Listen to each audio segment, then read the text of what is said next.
Akenya ni maririkanĩtio atĩ mũrimũ wa COVID-19 ni wambĩrĩirie gũtamba na gĩkĩro kĩa igũrũ ũrĩa gũkinyĩra rĩu ũrĩ gĩcunjĩ kĩa 5.7 harĩ igana thĩ wa mathaa 24 thutha wa ithimi 1759 gũthũrimwo. Arwaru erũ 100 ni mandĩkithĩtio. Kaunti ya Nairobi ĩgĩtongoria na arwaru 92, ĩkarũmĩrĩrwo nĩ Nakuru na arwaru 4, Kiambu arwaru 2, Nyeri na Uasin Gishu mũrwaru ũmwe. Gũkĩrĩ ũguo arwaru 18 arĩa mararĩ kĩberi-inĩ makĩbeo ũtungata mũciĩ-inĩ nĩ babonete.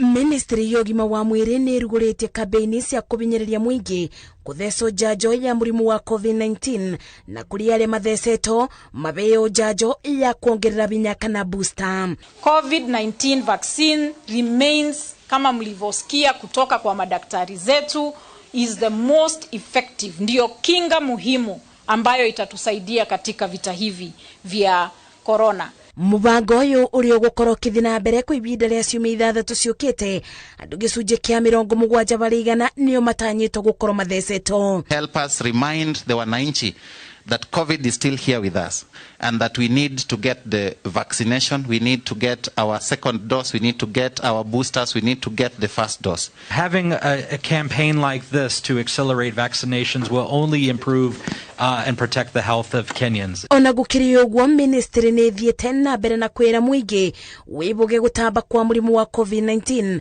na njĩra ya gwĩkĩra maski mũingĩ-inĩ. Ngĩribotera Inooro TV ndĩ kaunti-inĩ ya Nairobi, njĩtagwo Masi Wadia wa Mũrĩithi.